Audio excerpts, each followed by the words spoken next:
Huwag mo muna i-scroll, I will make you realize something today. Bakit nga ba tayong mga Christians, no, sobrang na-appreciate natin si God kapag meron tayong mga blessings na dumadating sa buhay. Magandang sasakyan, magandang bahay, di ba? Maraming kita. Ay, thank you tayo ng thank you. Thank you, Lord. Favorite mo talaga ako. Pero, kapag may nararanasan tayong mga trials sa buhay, trials sa trabaho, problema sa mga anak, problema sa asawa, ang bigong pag-ibig, lagi natin tinatanong si Lord, Lord, nandiyan ka pa ba? Lord, naalala mo pa ba ako? Lord, parang nakalimutan mo na ako. Na para bang ine-expect natin na ibig sabihin ng pagmamahal ng Diyos sa atin is zero problem in life. As in yung dapat walang pagsubok na dumadating sa buhay natin. Share ko sa inyo yung natutunan ko sa pastor namin.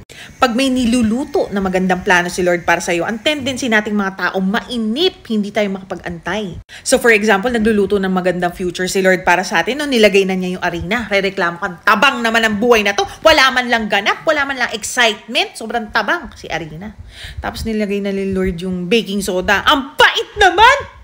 Bakit ginagawa sa akin to? Sobrang pait ng experience na to. Tapos nilaglag na yung asin. Alat naman. Wala bang aalat pa dito, Lord? Sa ganitong klaseng buhay. Tapos binigyan ko ng konting alwan kasi binagsak na yung asukal. Ay, salamat nakaramdaman ng konting ginawa. Ay, salamat na surpass ko yung mga nakaraang trials ko, yung mapait, yung mga alat na mga eksena sa buhay ko. Okay? So, unti-unti, in the process, iba-iba yung nararanasan mo. May pait, may pagsubok, may tamis, no? Yan lahat ay parte ng isang magandang plano na hinahanda ni Lord para sa'yo. Walang essence of time sa langit. Malay niya ba kung ngayong June tsaka July, yan yung time na naranasan mo yung pait. Tapos nung bandang August, nakaranas ka ng tamis. Wala, proseso yan lahat para ma-achieve mo yung magandang plano sa'yo ni Lord. Tapos okay na, di ba? Lahat ng klase ng lasa ng buhay, naranasan mo na. Ibe-bake ka na niya ngayon. No? Lulutuin na niya yung plano para sa'yo. At paglabas ng plano na yon, pag amoy mo, isang masarap na tinapay, isang nakakabusog na buhay, isang napakasarap na pangako na hinahanda na niya para sa'yo.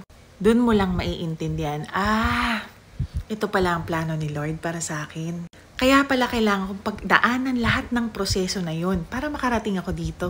Kasi never kanyang nakalimutan, may niluluto siya para sa'yo.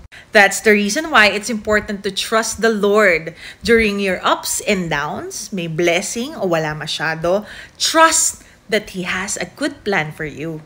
Everything will be okay in God's perfect timing. You just have to wait.